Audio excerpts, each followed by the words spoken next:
Hello and welcome to Around the World in 80s Movies. My name is Vince Leo. I'm the author of the film review website Quipster.net. I invite you to check out over 4,000 of my written reviews. You can read there anytime. Quipster.net is where to go. QWIPSTER.net. While you're there, I do encourage you to check out my other podcast. There's a link to it on my site. It's called the Quipster Film Review Podcast, where I cover movies that are currently out in theaters or VOD or Netflix or something like that. You can check that out. That's at Quipster.net. Today I'm going to be getting into another 3-part series, as I tend to do on this show.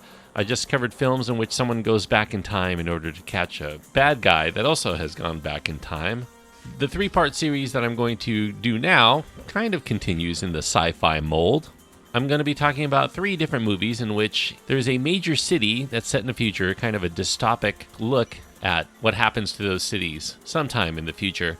The first of those 3 movies is going to look at Los Angeles in the future, and I don't think it's really the future. I'm recording this in the year 2019. This film is set in the year 2019.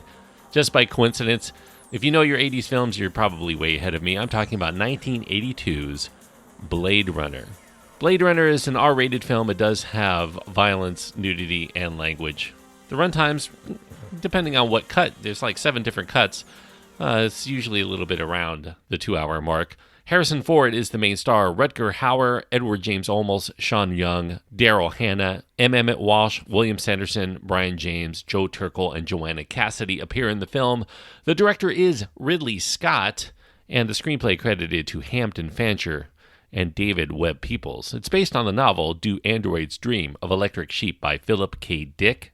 Now, as I mentioned, this film is set in 2019, specifically November 2019. Obviously, this is a future that did not necessarily come to pass, although there are quite a few months here for all of this to come to fruition, I guess.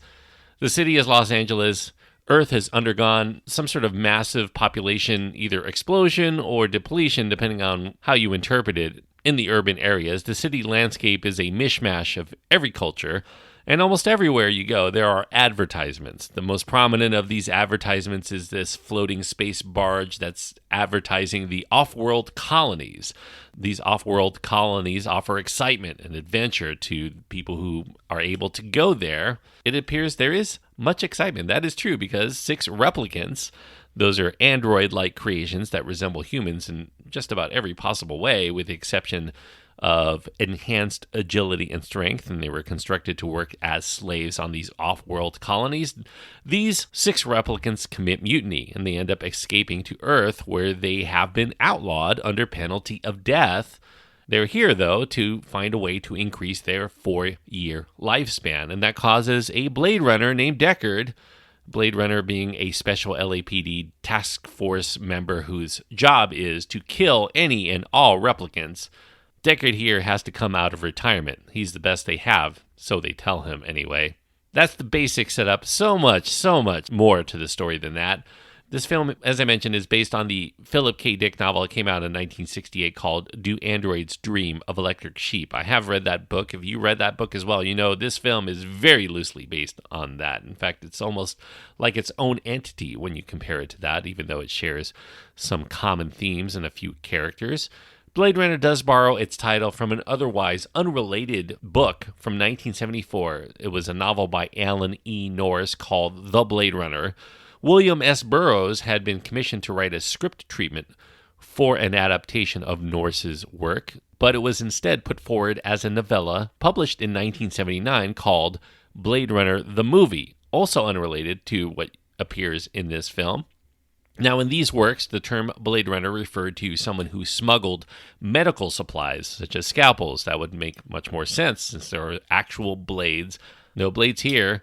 Hampton Fancher here, the original screenwriter for adapting the Philip K. Dick work, happened to have a copy in his possession of William S. Burroughs' treatment and thought it had a somehow better ring to it than the titles that he had associated with his script. They had toyed with calling it Android, and Mechanismo or Dangerous Days was kind of sticking for a while. The producer of Blade Runner, Michael Dealey, agreed. So all the rights to use the title were subsequently bought out for the movie's exclusive use, and then they applied the term to these android hunters of the movie with no clear definition as to how the term came about, other than it just sounded cool. Now, the impetus for the Philip K. Dick adaptation started in 1975. That's when an independent film producer named Herb Jaffe, he had been looking into the possibility of turning Do Androids Dream of Electric Sheep into one of his first produced features. And nothing much came of it because Philip K. Dick hated the adaptation that was done by Jaffe's son, Robert. The author claims that it had been turned into a farcical comedy and really did not like the way that it was going. Now, before this, reportedly, Martin Scorsese had expressed some interest prior to this in the late 1960s, around 1969. The book was relatively new at that time, but he never did manage to secure the rights. Now, a couple of years after Jaffe's attempt, Hampton Fancher would emerge with a new draft that did get optioned, and it focused more on issues surrounding the environment than some of the headier philosophical questions that film is now known for. Now, after Ridley Scott had originally turned down directing this film to work on Frank Herbert's Dune, the producer, Michael Dealey, sweet-talked him into a second chance offer when Dune fell through, including this deal that would give him a cut of the profits. Now, they had Ridley Scott, but they needed a Rick Deckard. Dustin Hoffman was in serious consideration for the starring role for a long period of time. He soon fell out of favor, though, once he started insisting on some creative changes that he felt would make the film work better. And that eventually frustrated the producer, Dealey, to seek someone who would work with the material a little bit better. Now, after giving a couple of dozen other actors a look, including Robert Mitchum, screenwriter Hampton Fancher's choice. He actually wrote the script with Robert Mitchum in mind, but he was a little bit too old, they felt, for the part these days. Martin Sheen was also in consideration, but there are a whole host of other names. You think of a name, they probably contemplated that actor for the role. They eventually came to an agreement with Harrison Ford. Steven Spielberg recommended Ford be given a look, and they did give him a look, and they ended up hiring him, though once he was on board, it would be a very contentious set because Ford and Scott were continuously butting heads creatively.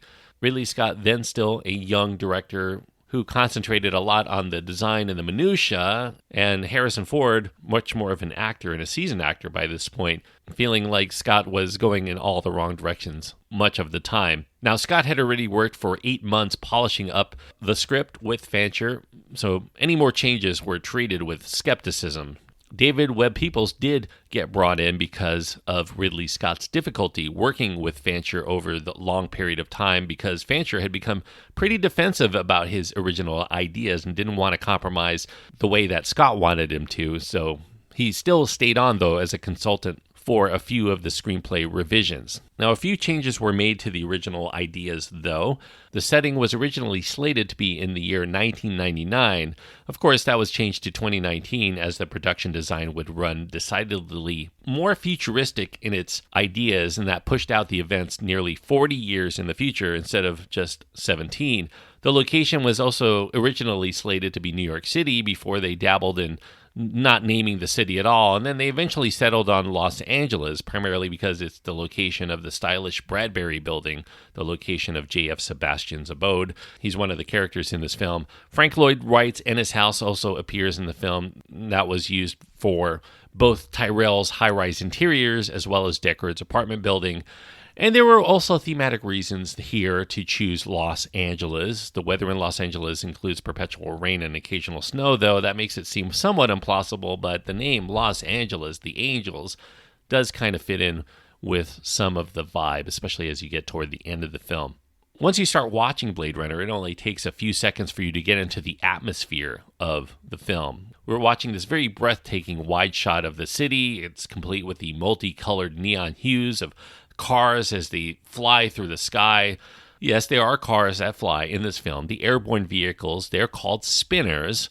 They're flying among and over the buildings, all seen through, in this opening shot, the transposed shot of an eye.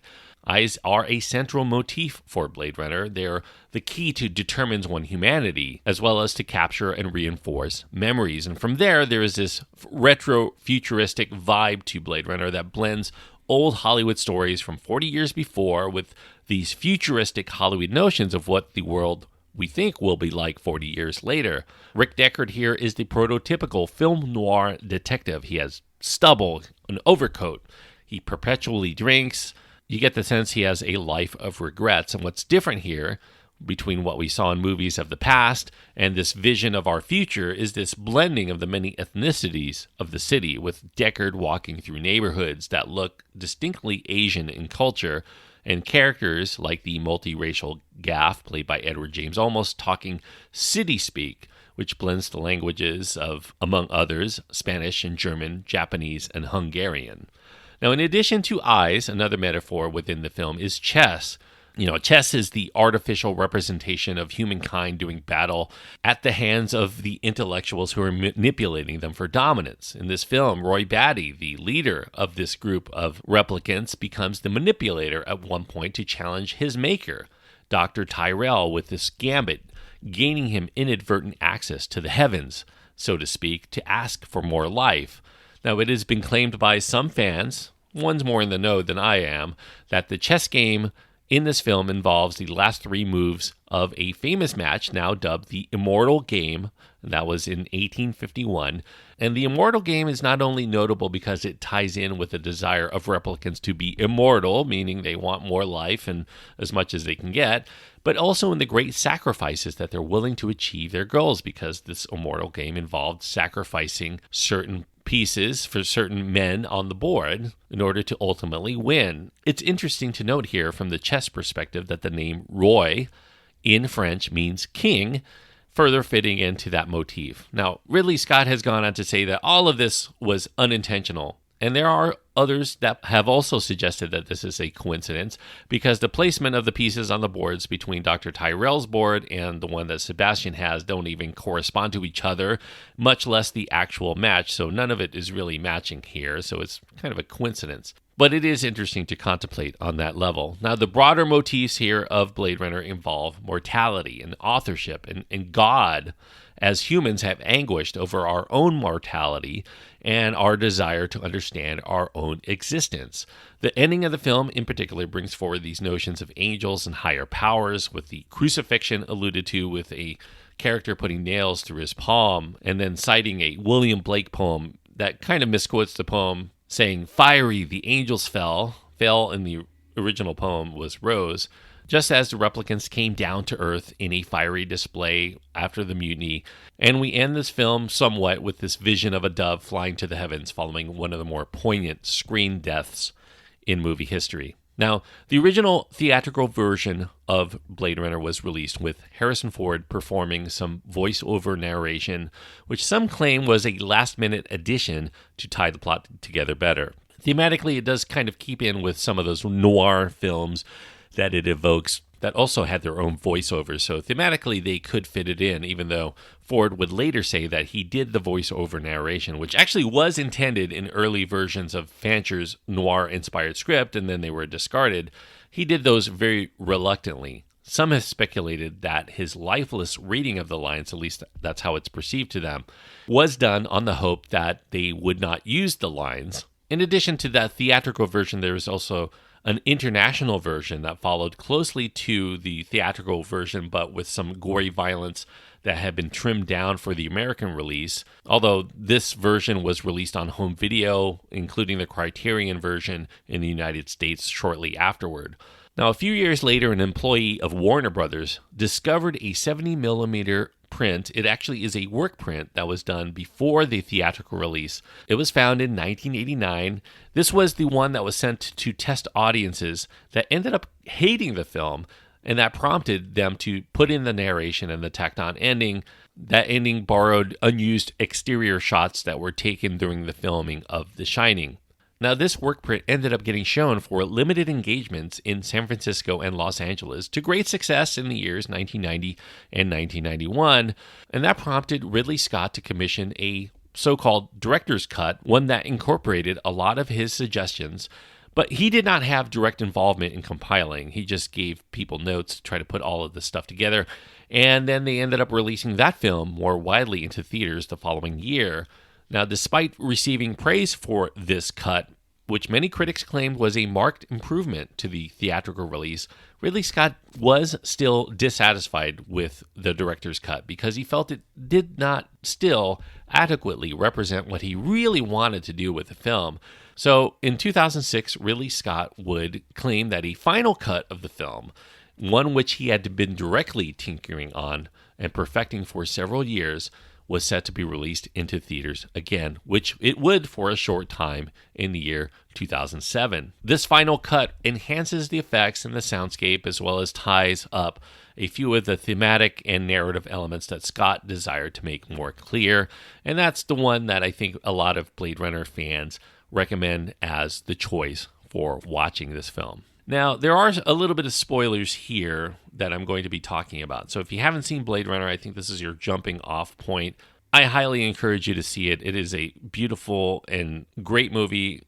I think everyone should see this film. It's an essential movie in my category. But I am going to talk about a few things that are not hard spoilers, but I do think that they merit talking about within the course of this review. And not everybody's going to want to hear them if they haven't seen the film. Now, while all the versions of the film tell very similar tales, the main introduction in the non-theatrical cuts is this notion that Rick Deckard himself might be a replicant, that he might have implanted memories and these photographs that are not necessarily related to him, and that he was a creation to take down other replicants. Now, while many viewers, including Ridley Scott himself, choose to see the film this way and believe him to be a replicant, I do find this angle, from my perspective, to be problematic, almost to the point of ruining the experience for me thematically if this were ever to be told to me as, yes, he is a replicant. Because I feel the contrast here between its core human character and his willingness to eventually come to an understanding about life, even among artificial beings, is far more resonant if he is a human being. By having him be a replicant, I think it causes the narrative itself to start making a little bit less sense, because Deckard is clearly inferior to the replicants in strength and agility and his tolerance for pain. He even gets bested physically by Pris, the Daryl Hannah character. She was an android that was created merely to be a pleasure bot, a sex slave. And even she seems physically superior to him. So any replicant who is trying to retire other replicants, but is vastly inferior to them in nearly every capacity, it's just, to me, it makes very little sense, especially as he also becomes like some sort of alcoholic on top of being outmatched by all of this. So he's kind of a broken down version of a man, and pretty dysfunctional as far as I'm concerned, to want to be the line of defense between psychotic replicants and the populace at large. Now, another contrast between Rick Deckard and the other human characters and the replicants is the way that emotions are handled. Deckard here, he's mostly stoic throughout this film. He relies on alcohol to cope with some of the stress. The replicants are much more childlike.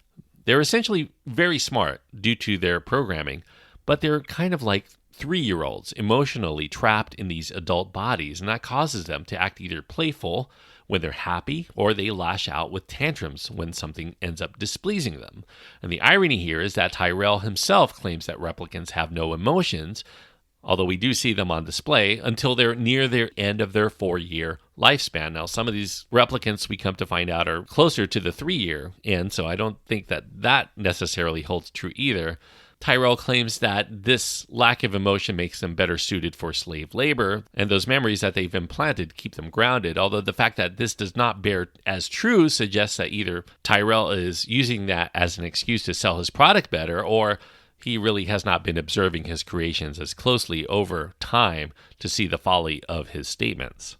Now, also, the story arc of the person responsible for killing the replicants undergoes a change that involves empathy by the end of the movie, and that's incredibly resonant as a thematic arc on what it's like to be human, even without the biological definitions. It's far more poignant for a human to discover than it would be for a replicant to empathize with his own kind, even if unknowingly. Deckard, being a human, keeps things very clean and very tidy, and it makes narrative and thematic sense for this movie. Harrison Ford and the screenwriters and the crew were all on board with Deckard as a human during the shoot. It was Scott's interpretation, and Scott's alone, that ended up getting developed midway through the production due to this misunderstanding between the two screenwriters, Fancher and Peoples, gave him the suggestion that Deckard might be a replicant himself. He redid the cut later to make it seem like it could go either way. Deckard as a replicant, while it is a cool twist to throw out there post facto, does make things messy, and it opens up far too many other questions, and it shoots down the themes on humanity and mortality to a less philosophical degree. I can accept human, I can accept it keeping it ambiguous, but once you define Deckard as definitively a replicant, I personally would find Blade Runner a good deal less interesting to contemplate, at least not nearly as much as I end up contemplating it now, which is substantial for a film. Author Philip K. Dick, he would never see the finished product. He died on March 2nd, 1982, and that was just under 3 months prior to the release of Blade Runner into theaters. Philip K. Dick was initially concerned about the direction that Hampton Fancher was going through with the material, but he did begin to see promise when David Peoples' revision was brought to his attention. He ended up getting more on board, although he did not get to see the finished product to see if the film did justice to his book overall. He had been very complimentary to the production that he did get to see on one instance where he did get to visit the set. He stated that Ridley Scott had captured the look that he had envisioned in the novel to a T. Scott, it should be noted, has never stated that he has actually read Philip K. Dick's book. He claimed he tried to, but it was too dense. He didn't get very far. So it might have been kind of a coincidence that what he envisioned and what Dick envisioned were on the same page. Now, Blade Runner had been made at a very considerable cost for its time. It had a budget reportedly up to about $30 million at its high end, and that made it one of the most expensive films of 1982. Nearly $2 million went to the production design. Even more ended up getting spent drawing in Sid Mead to design the futuristic flying cars that are used within the film. And yet, it's all there on the screen. It is a beautiful-looking movie to take in. Critics, though, were a bit mixed on the results. Critics at the time put most of their praise on the atmospheric visuals and the set design, and they gave the film high notes for its sublime electronic score from Vangelis. They felt that the story lacked compelling or likable characters or a coherent plot. Its production design and its visual effects would earn it 2 Academy Award nominations. The production award, though, would go to Gandhi, and the effects one would go to E.T. It did score 3 BAFTA awards for its costumes, production design, and cinematography, though. And because of the cost, Blade Runner would be seen as a failure at the time of its release. It made around its production budget, and that really does not take into account its expensive marketing push, so it ended up really losing money. And the misleading marketing, I think, contributed to the problems with the critical and the audience reactions. It was sold as kind of a big sci-fi action movie instead of the more contemplative exploration into humanity and mortality, using its setting to better explore these themes metaphorically. It also didn't help matters that the juggernaut, known as E.T. the Extraterrestrial, was its competition for the entire run in theaters, which, in addition to driving people to come out to the theaters for multiple viewings of E.T., it radically changed what people really wanted to see from their science fiction. They wanted a little bit more family-friendly, which Blade Runner was not. For years, Blade Runner would end up being considered a cult movie. Eventually, it would become a cult classic, and then, because of its visual influence and its themes regarding artificial intelligence, it would be replicated by many, many other directors in many other films. And now, it is firmly established as a classic science fiction film by pretty much any standard. An ever-growing amount of film lovers consider Blade Runner to be a science fiction masterpiece, and you can count me as one of them. There are breathtaking visual effects. They highlight this very gorgeous, this thought-provoking, futuristic film noir tale, this amazing score by Vangelis. This is more than a simple detective story. This is a multi-layered and very profound film. It speaks to such weighty issues as humanity and memories and dreams and this vision of a future that changed the face of science fiction forever. You know, when I watch this movie, I'm reminded of the scene in the film 12 Monkeys where it's remarked by Bruce Willis regarding Vertigo, the Hitchcock film, about that film seeming different upon watching it now instead of when he was younger. And it's not because the movie changes, it's because he's changed and he notices different things upon viewing it. Blade Runner, to me, is one of those films. It always changes for me over time. As I get older, I appreciate different aspects of it, and that's what makes it, to me, a masterpiece. It's my personal pick for the greatest science fiction film of all time. I truly adore Blade Runner. So, of course, what else would I give it? 4 stars out of 4 on my rating scale. 4 stars means I recommend it to everybody. Obviously, this is an R-rated film. It does have some gory moments. If you're sensitive to violence, it may not be as wise of a choice. But I think in this case, it's really worth it because of the important themes of the film. So I really do encourage people to at least strive to watch Blade Runner. It is just an amazing movie, and keep an open mind. I know there are people that end up getting hyped up on this film and then they end up watching it and then they say, oh, I was expecting more.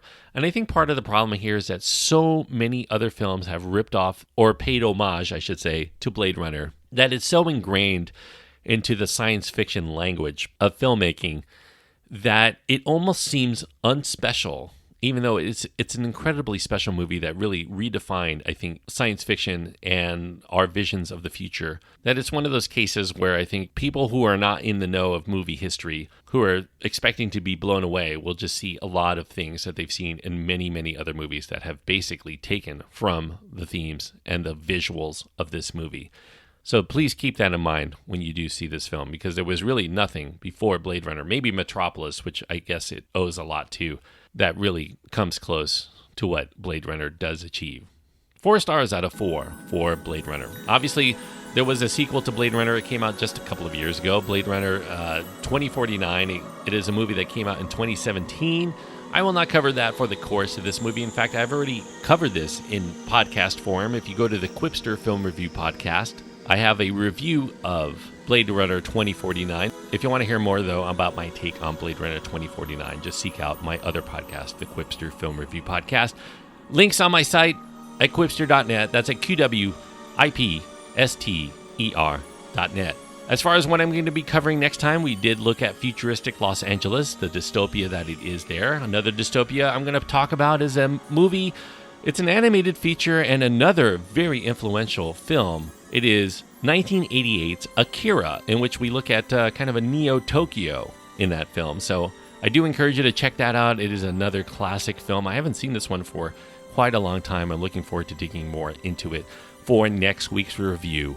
A classic anime film, and some people consider that a masterpiece as well, for next week's episode. Until then, thank you everyone for joining me on this trip around the world in 80s movies.